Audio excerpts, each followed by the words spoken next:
Welcome back to MVP Real Estate Podcast, Season 3, Episode 23, with Robert Chiang from the San Francisco area. He is a wealth of knowledge, been doing this for years, written books, public speaker.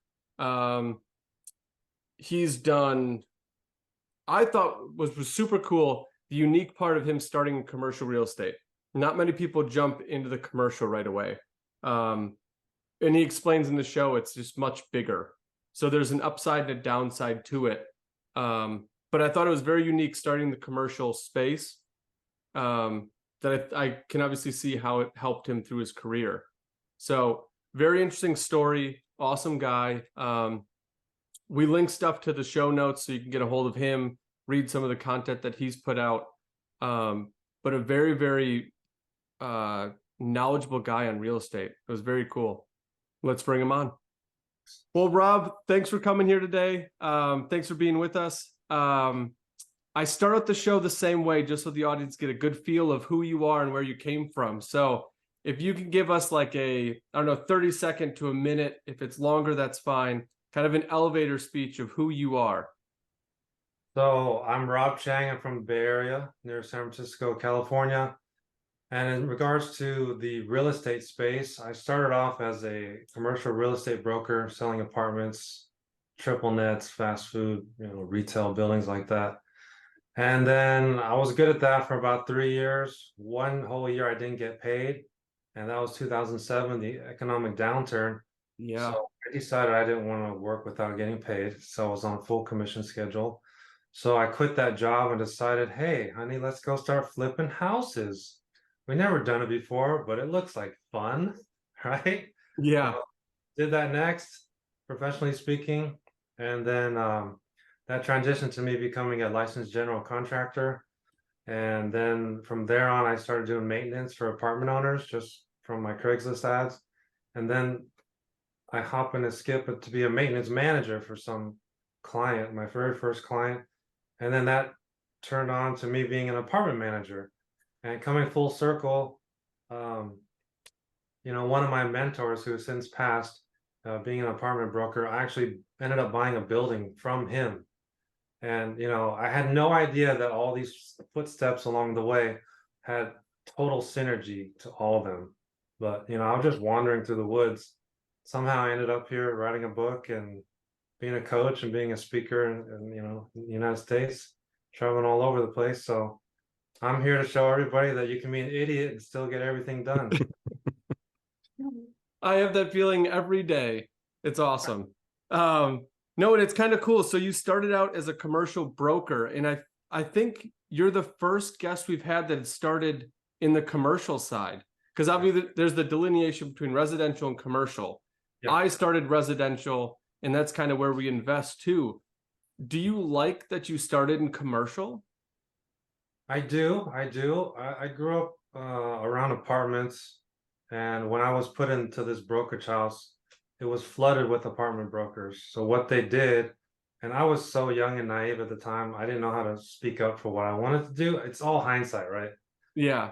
Basically, they put me in place, like directing the troops, like, okay, we want to conquer this territory and this product type. So we're going to put you in this foreign land. I have no idea where I'm going. Like, I'm going to what's called the East Bay, San Leandro, Hayward, Fremont. I've never been to these places. And they want me to sell, list retail property and gas stations and stuff like that. I'm clueless, right? So I'm like, just get tossed in the fire. And that's what I did. So I'm cold calling like 700 calls a week. I'm door knocking. I'm getting my, face slammed by the front door. I'm doing everything I can, entertaining clients. It was going well. Until, the mortgage CMBS crumbled. That's my excuse, No, it's there's something to say about getting into the sales side of it, because I started as a real estate agent too, and I kind of became numb to the door slams, because you get the door slammed, you get no's, you get kicked, and you're like, all right, well, there's the next call. Because eventually, and it kind of, in my head, I wasn't really selling a product, I was trying to find somebody that wanted this product. It wasn't like I had to force you or convince you to buy it. Through enough calls, I was going to find somebody that's looking for what I have. Right. And it kind of took the pressure down. But I feel like the commercial space, and I haven't dabbled much in the commercial space, so you can correct me if I'm wrong, but the commercial space is like the Wild West of real estate. A lot fewer, I guess, guidelines, but a lot more rules and regulations to follow. I would say that everything is just magnified on the commercial side. There's kind of like when you're in the residential space, it's kind of there's a mystique around the commercial side. Like, oh, these buildings are huge, the fees are huge, the clients are not emotional. I mean, honestly, none of that's true. It's just a myth. Like, Yeah. they're all just so it's magnified. Like, if your personality, I'll just tell you a quick story. Sat down with a super wealthy guy. I'm not going to say any names, okay? And then I'm on the seller side, and they're coming in. The seller wants 20 million plus, right? And we're giving them a quick tour. And the buyer side, we're just having a chat. There's no paperwork. We're having a chat. Sits down, and he says, all right, well, you know what? I crunched numbers. I'm gonna offer you guys 14, right? Obviously the seller's upset. And we're talking about a 5-minute conversation. Okay. It's like, this is blowing my mind. Like, why are we doing this in writing and like taking it more seriously? No, just like a quick chat in the building at the old table, like the employees left behind. And the seller side says, you know what? Basically, F off, get the F out of here. We're done. I was like, what? No counteroffer? Nothing? Like, no consideration? Wow. That's strange. Yeah. Did that end up going anywhere, or was that really the end of the road for the buyer? It's on pause right now. Okay. That deal's on pause. Like, there's just, I don't know, there's this notion that everyone in commercial real estate's on the golf course and they're making deals, all these off-market deals.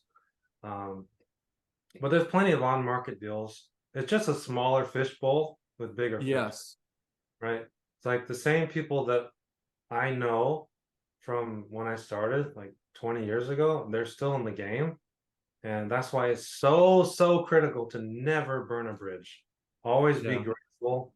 You might run into this person. I've run into people at the building departments when I was pulling permits, when I was like a handyman, you know. And I ran into people at open houses. It's wild. That's all I'm saying is like, you should thank everybody who's trying to help you, even if maybe as a realtor you have to pay them a lot of your split, you know. Yeah. And about burning bridges, it's real because you always come back and you always connect with the other person.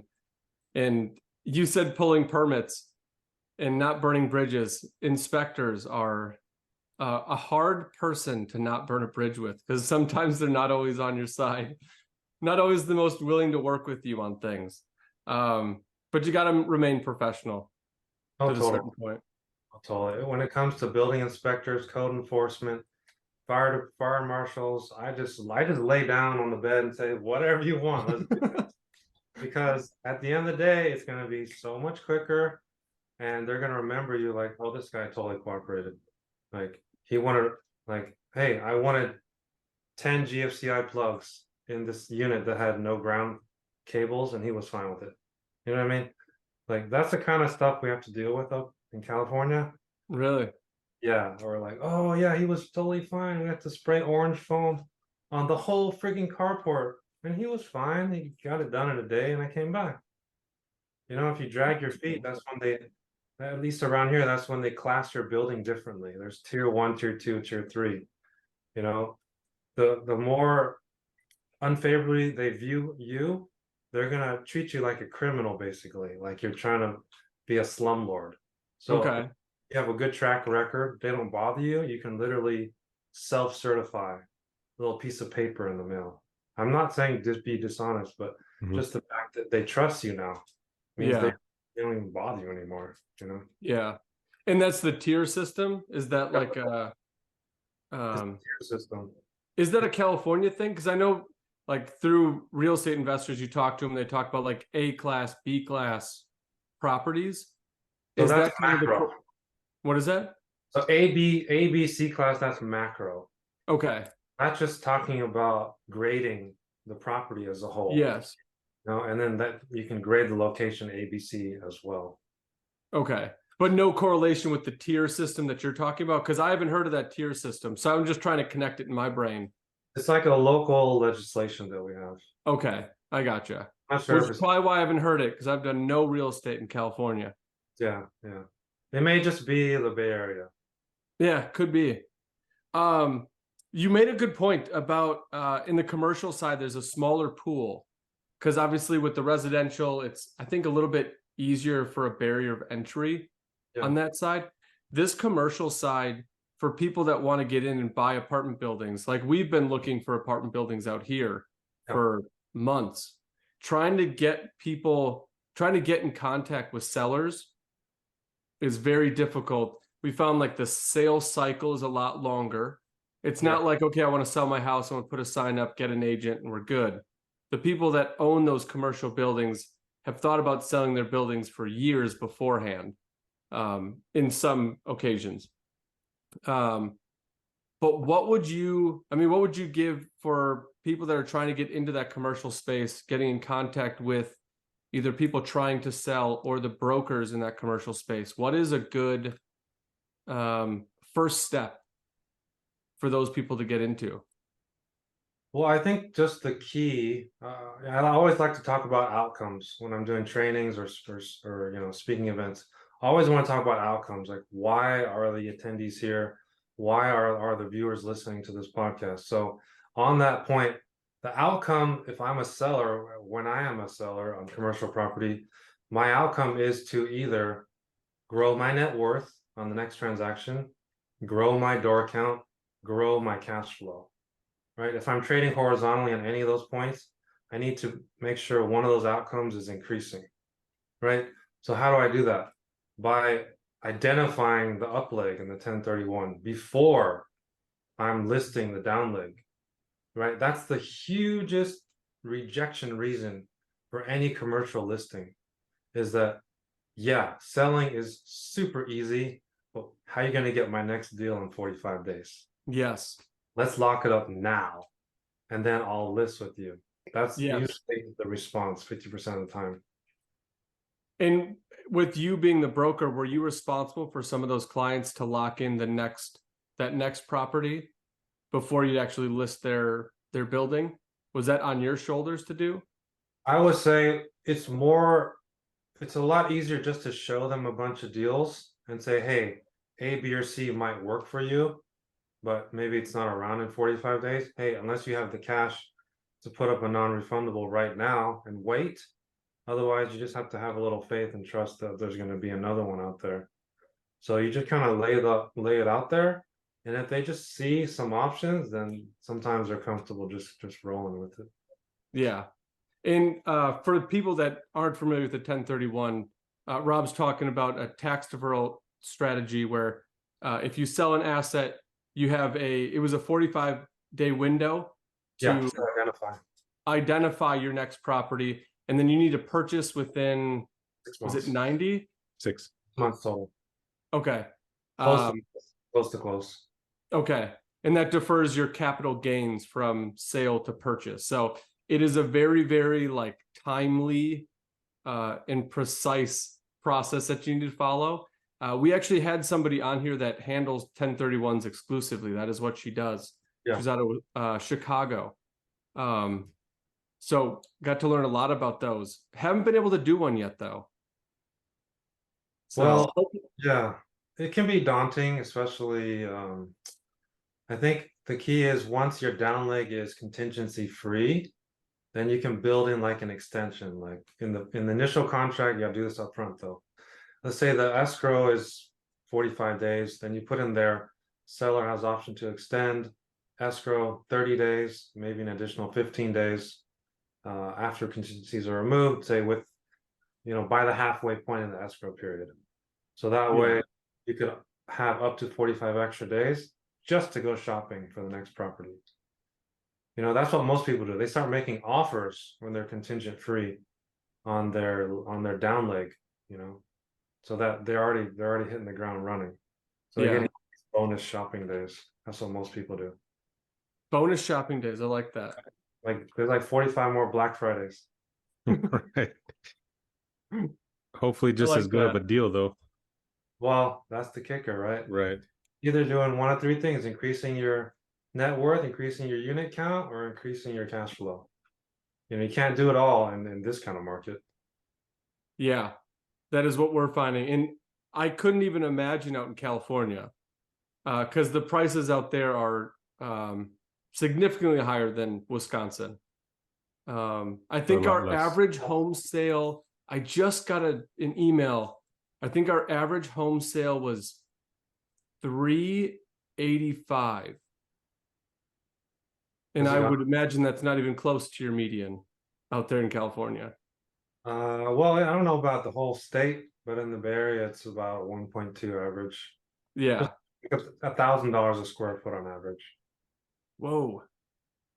It's been like that That's- for like 10 years already. Yeah, I know. And I'm trying to think of, like, as an investor, how do I make numbers work with that? And I feel like a lot of people out there go for the appreciation rather than the cash flow.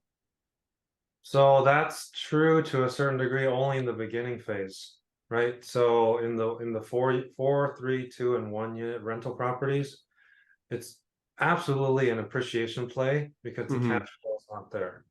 So you might be bleeding like 2 grand, 3 grand a month just to hold on to this property in hopes that it might increase 20, 30, 40% in 5 years, right? And then you have to factor that into your forecast, right? To see if it's worth it. To make sure you can sustain it. You definitely don't want to, make your first rental purchase and then get a foreclosure. That would be disaster. I know. You got to I know. budget.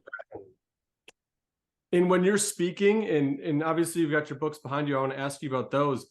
Do you talk to investors who are, I mean, the mom and pop shops, or the investor who's just starting, who's out in California looking at these house prices, Yeah. maybe not very liquid where they can go out and buy an apartment complex. They have to start in that duplex. Right. Do you walk them through, or do you talk about how to manage those and how to prep yourself for a non-cash flowing property?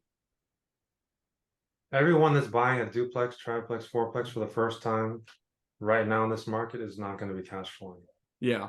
Unless they put 60, 70% down.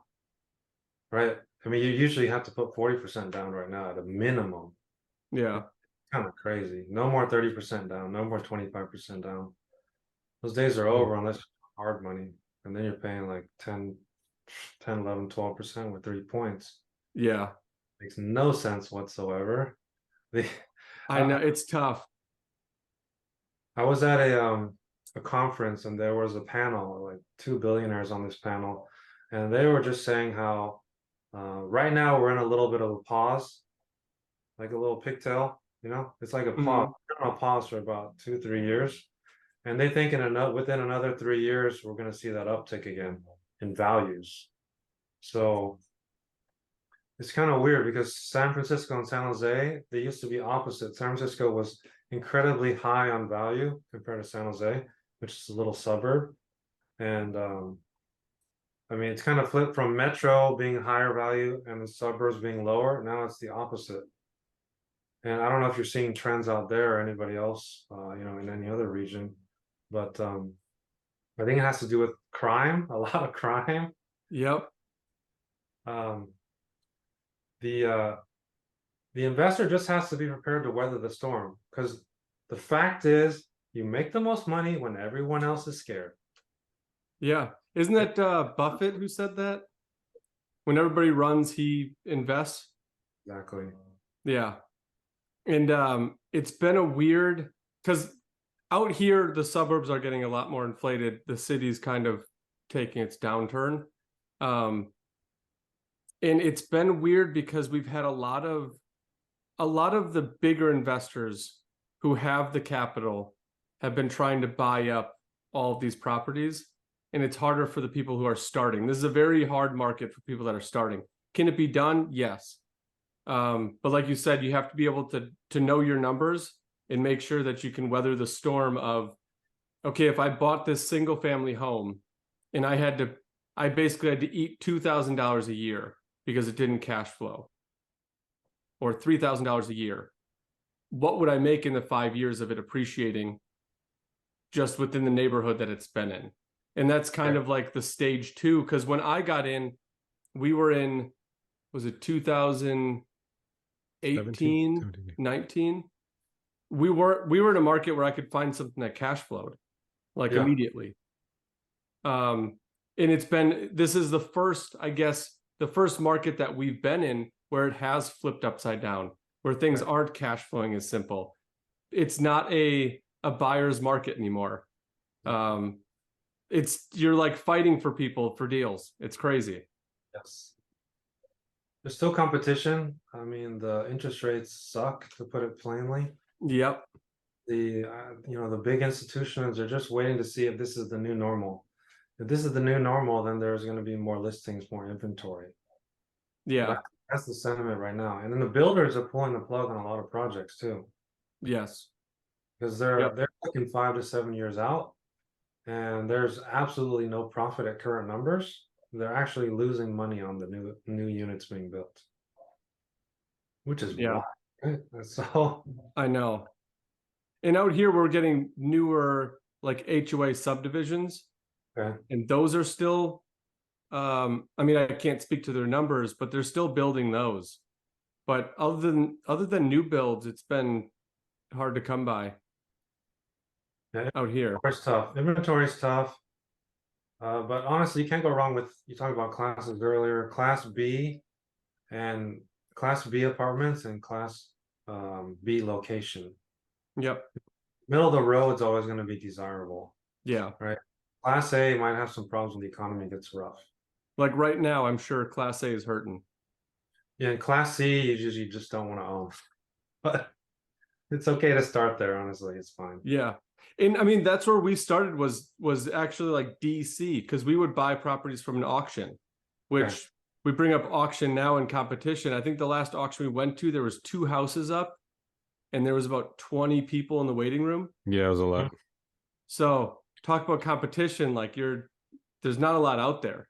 Well, it's just everybody's looking for a better deal because they know they have to compete with interest rates and inventory at higher prices than they're willing to pay right now. So they're trying to find more of a margin area, I think. I think the off-market deals make so much more sense now, but even those are not. They used to be really, really sweet deals like 3 years ago. So many off-market deals. Yeah. It just boils down to relationships, building relationships over the years to where maybe somebody can trade horizontally, but at least they'll be trading with you, Yeah. Yeah. So do you go after a lot of off-market deals? Is that kind of you have a personal portfolio, correct? Yeah. So what have you seen or strategies that you've used for you to find properties that either grow your net worth, grow your doors, or grow your cash flow? Go for the off markets. I mean, I don't care about my broker's license when it comes to buying property, because that's absolutely priorities are flipped. I just need to get the best deal. I need to get the best deal. Even when it comes to like getting my clients the best deal, I don't care if I'm the agent. I can just refer them, or I can just send them to go get the deal, because the deal is more important than anything. You make all these plans, it's kind of like, oh, I'm gonna buy this house, I'm gonna remodel the kitchen, I'm gonna add an ADU, I'm gonna put a new roof on, I'm gonna, put sliding doors, I'm gonna dig a pool in the backyard. You don't even own a house yet. Come on now. We'll put the cart before the horse. Yeah, let's just get there. Yeah. Yeah. That's the most important thing, is get the asset. Yeah. So who's holding the keys?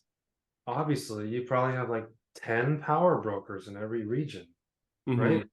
There usually isn't more than 10 power brokers. So what do? Cold call the power brokers. And what are the odds they're going to listen to you? If they never heard of you or your name, what are the odds?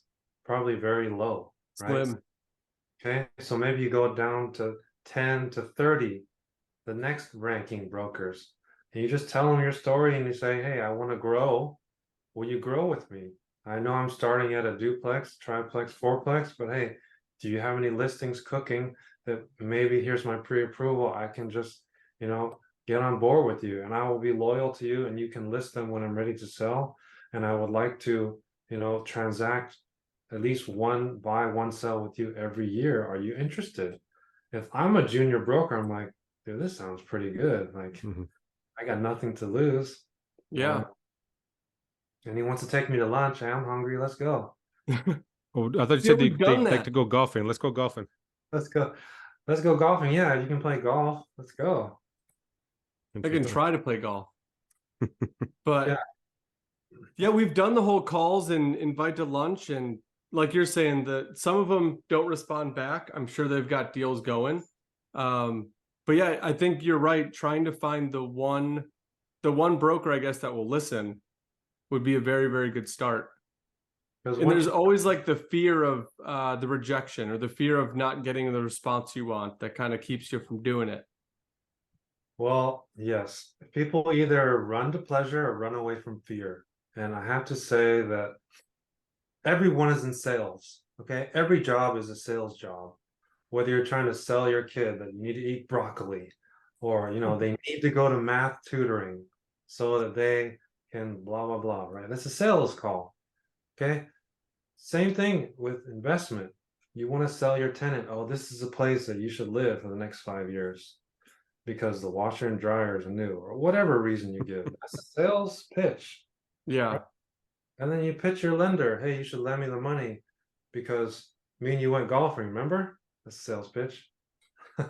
So it's like you're selling the broker, the apartment broker, on your viability, that you're going to be a repeat client and you're going to be a good client and also generate them some income, right? There has to be a win-win. At the same time, generate wealth for you and your family, right? So be open, be transparent, don't be slimy.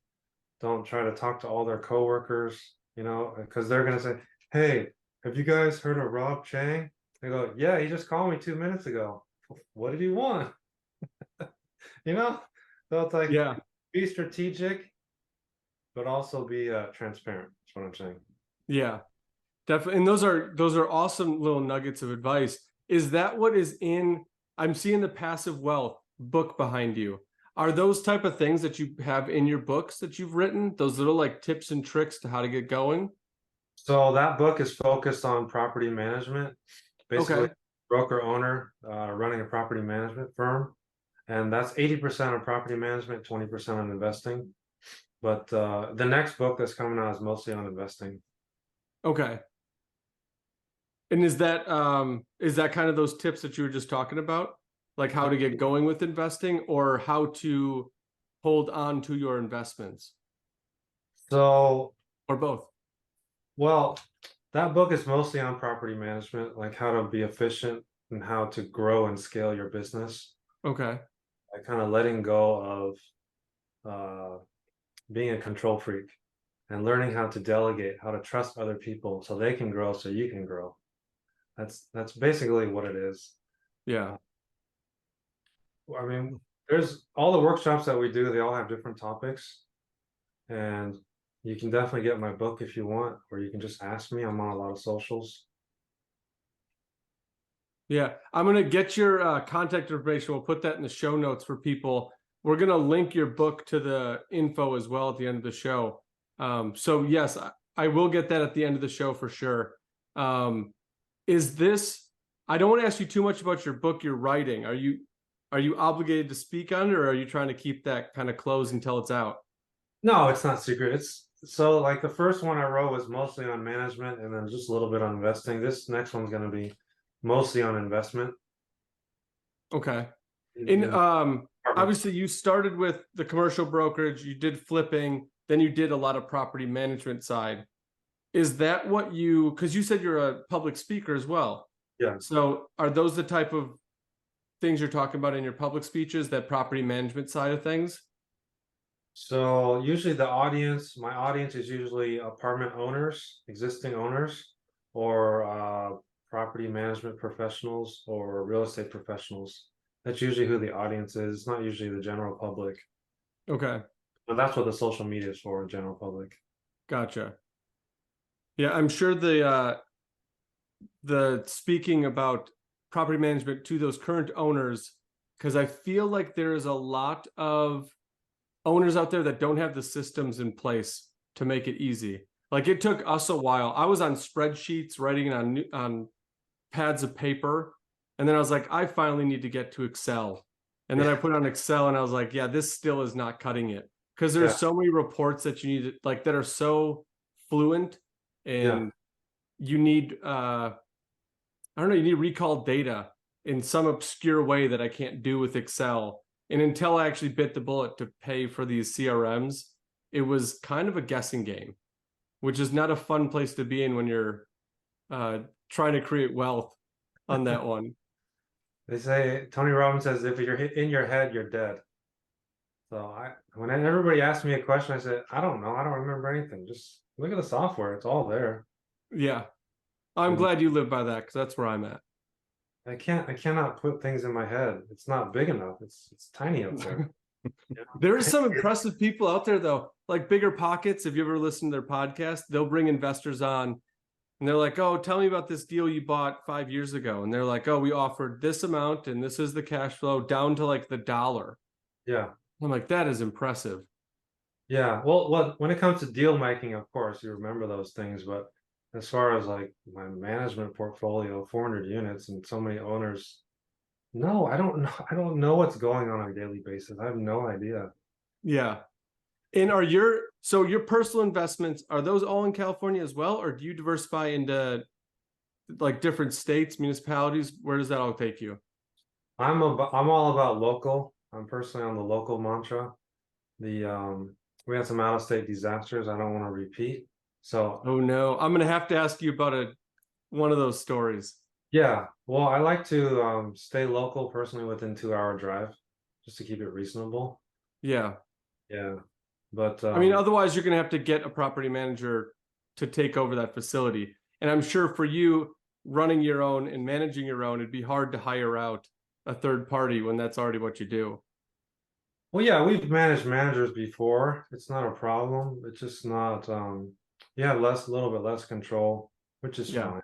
But then the return better be high, right? Right. So Exactly. yeah, we bought 34 units and it's only an hour away. So we basically just hired new crew and it took a couple months to get people we trust. You know, there's some trial and error, hire, fire, and trial and error. And so once we got some good people, then it's kind of like we have a new satellite home base, you know? Yeah, absolutely. So the trial and error leads me into, tell me one of these stories, one of these chaos stories, because these are always fun. People, I feel, have one hesitation of like, oh, I'm not going to be able to do this, or I'm not going to invest because this always happens. Yeah. And things do happen. You get bad deals. We're flipping, well, we were going to flip a house. Municipality shot us down. Neighbors, community shot us down. It went south quickly. So now we're trying to renovate this old house and make something out of it. It was either sell it for a loss and get out, or buy and hold as we could flip it or renovate it, hold it for a few years, hope the appreciation would basically make us a profit. But we did have the ability to hold on and weather the storm to get through that. So bad things will happen. Not every deal is great. So can you speak to one of those bad ones? You don't have to mention names or areas, but That's fine. I can tell you a couple. One that happened to me specifically.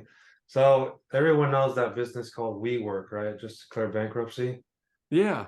It's kind of like the co-working space. Yeah, yeah. So they have a lot of derivatives not connected to WeWork, but copycats in the real estate space, in the residential space, that kind of split up homes and make maybe a 3-bedroom home into a 10 person, 10 bed occupancy structure, right?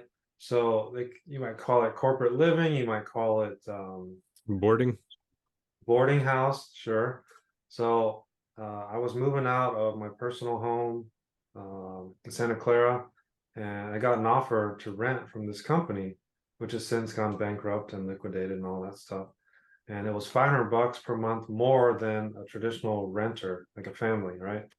So we said, well, what the heck? Let's try it out. We've had some good experience in our portfolio with other businesses that had the same business model. Long story short, COVID came, bad timing. They stopped paying rent. They didn't pay rent for 6 months. They said we should just, forgive them for the rent. I'm like, okay, where does this forgiveness come from? My pocket, right? Yeah. And Because the bank doesn't forgive you.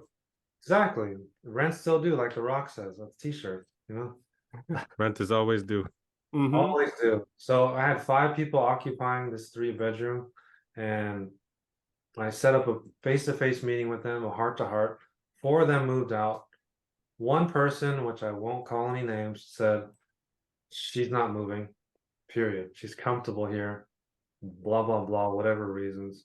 She moved in her family member. She moved in a bunch of cars. She moved in all her storage items, and she was digging her heels in, boy. So, of course, I talked to my attorney, eventually got her out because it was in my legal rights to go ahead and fill the remaining rooms, which I did. She didn't want any roommates. She wanted the place all to herself. And, eventually, when it was lunchtime in the kitchen, they said, hey, what's up? You're not paying your rent. What's going on here? She Yeah. got tired of the questions being asked, and she moved out. So that was Nice. one local horror story.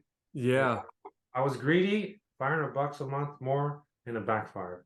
That's the macro lesson here. Yeah. Ooh. Man, Yeah. those Yeah. I always get really scared. I'm glad that it never happened to us about the COVID loss of rent where tenants don't pay. Because that was a very sticky situation. Like, what can I push on? What can I not? Like, is the municipality going to back me on a termination of the lease?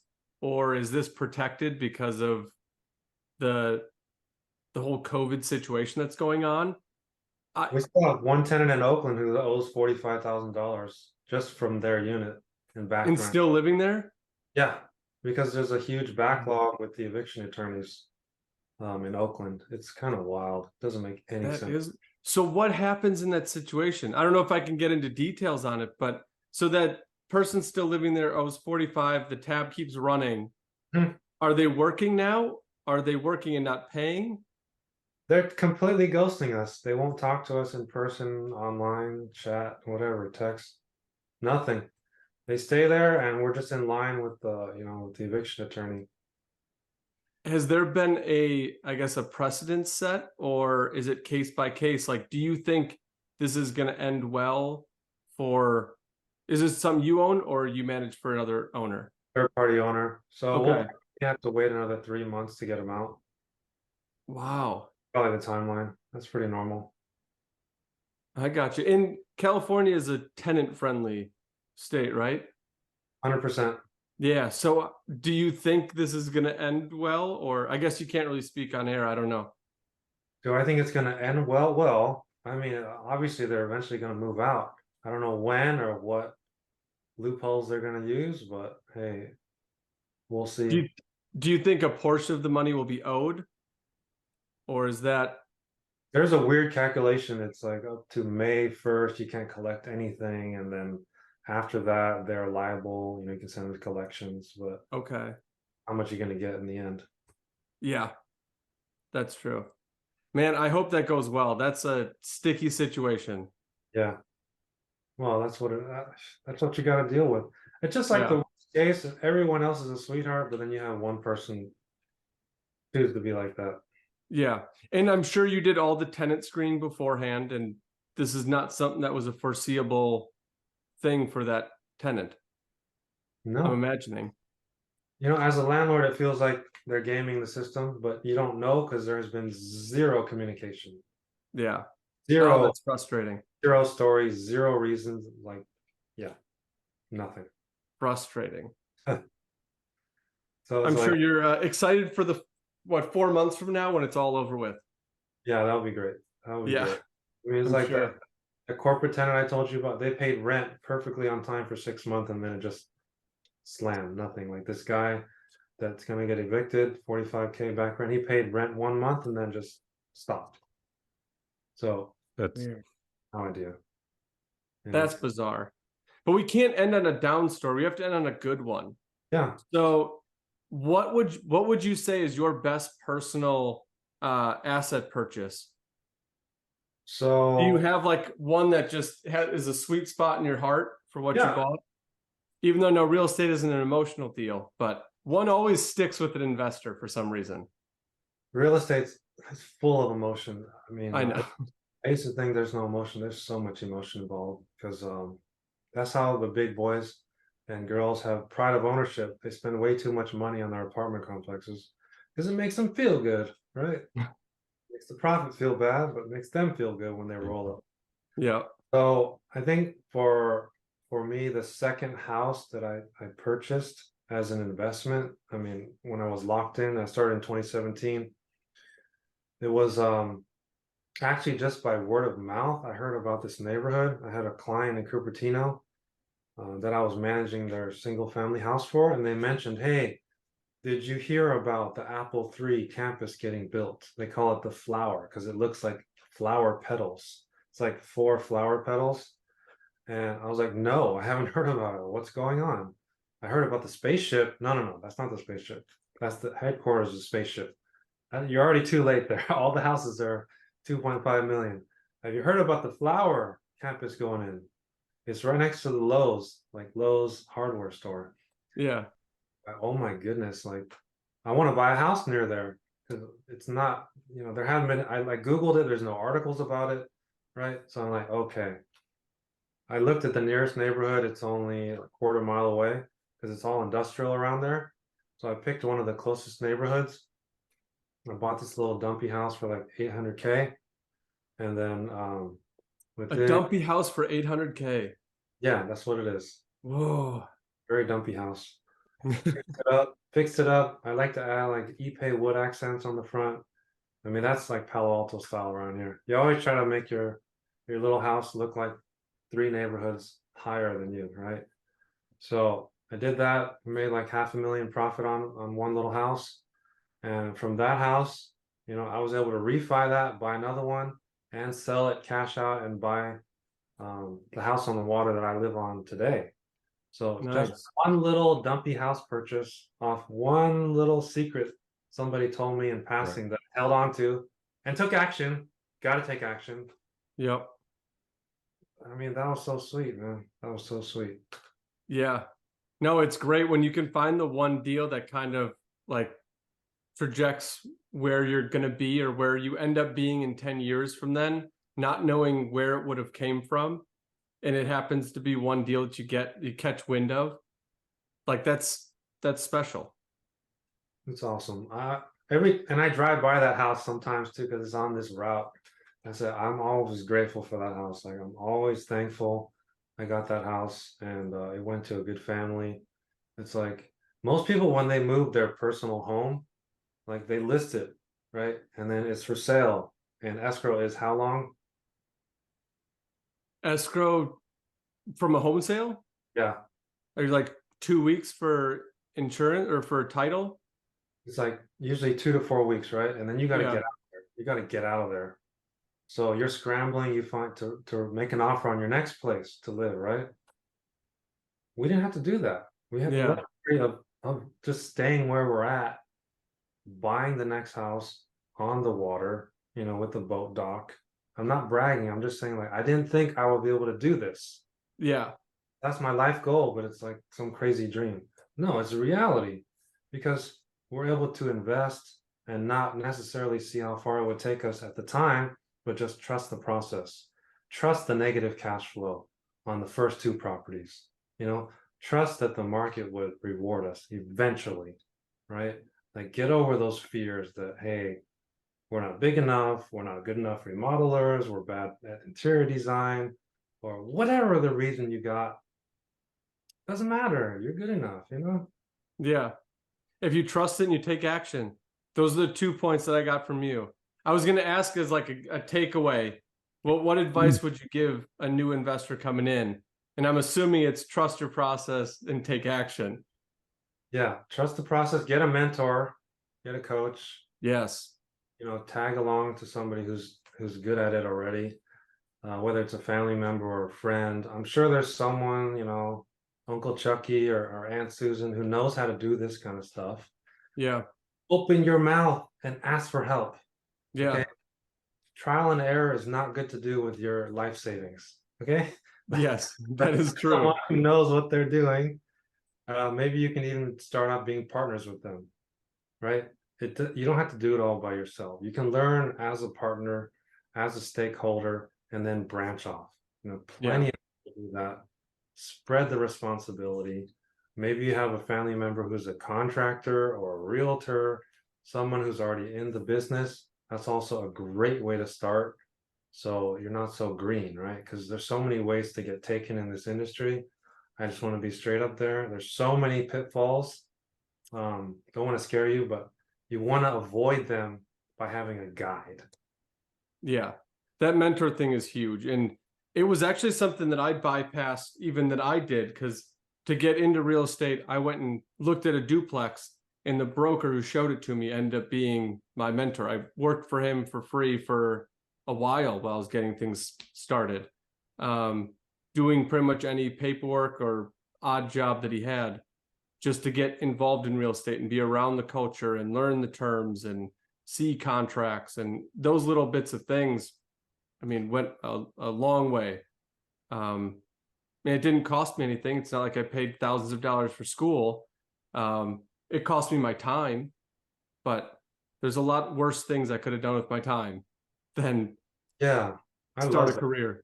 I love that. Yeah, you can be an intern, you can be a bird dog for any one of these top, producers in the area, and that's invaluable because you're never going to learn that in school. You're never going to learn practical knowledge in school. It's real industry market knowledge that you need to get ahead.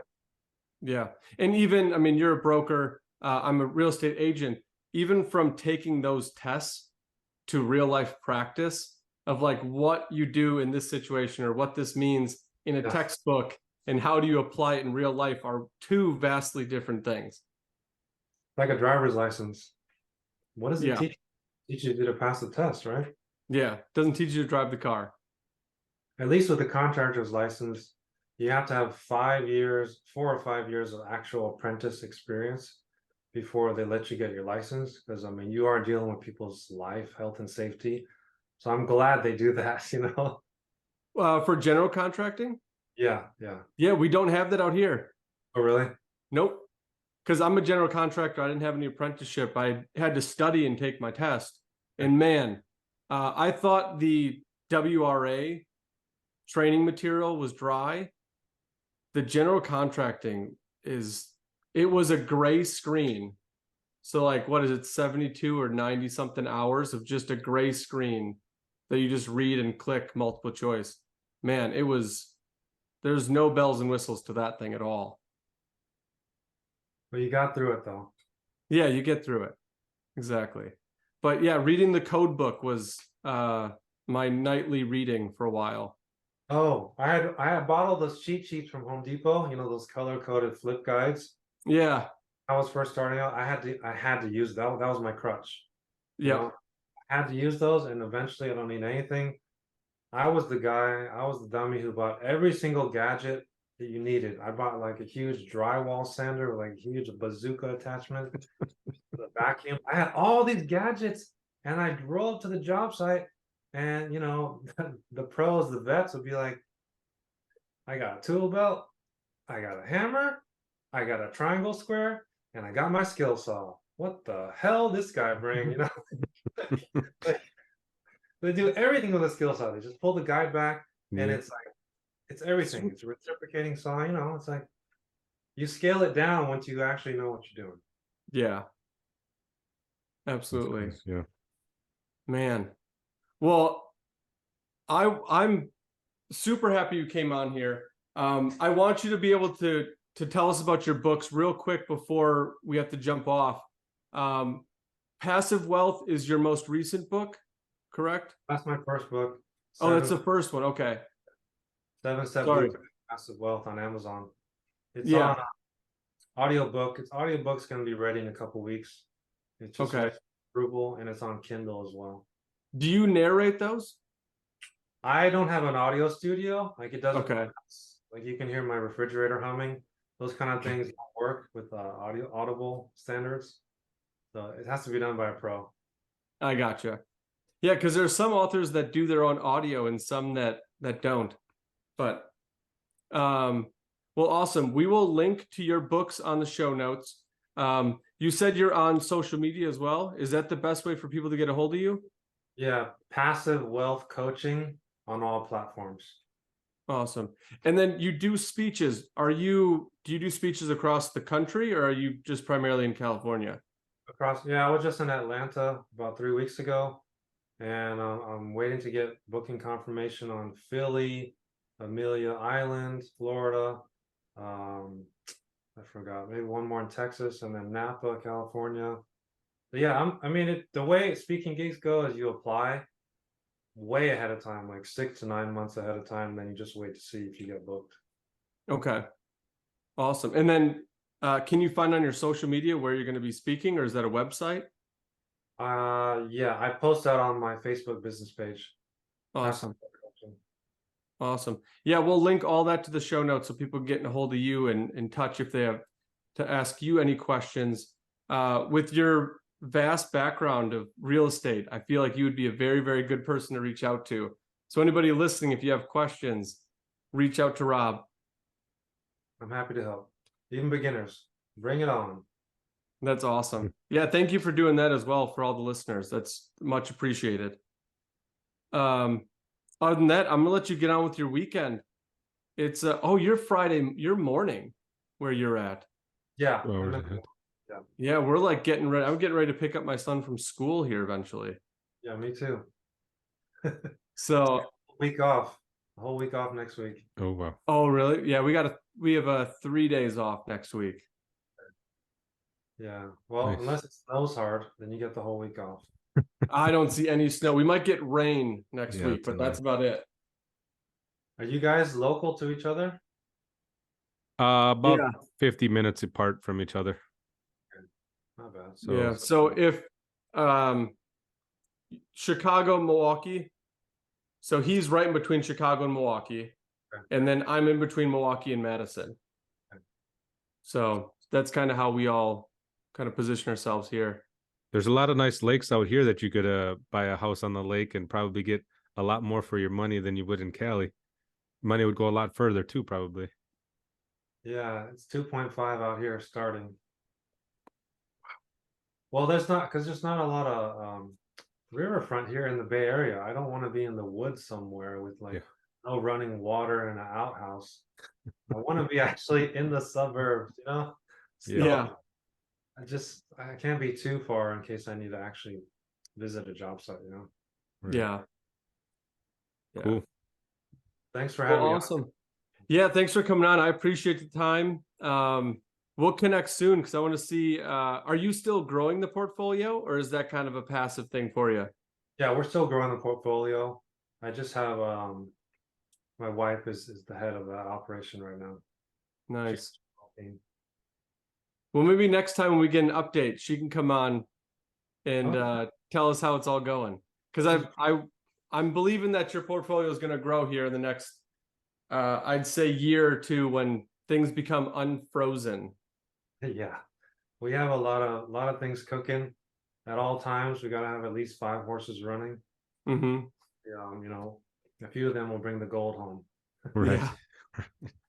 Keeps you guys young. Just keep things going. Right. Yes.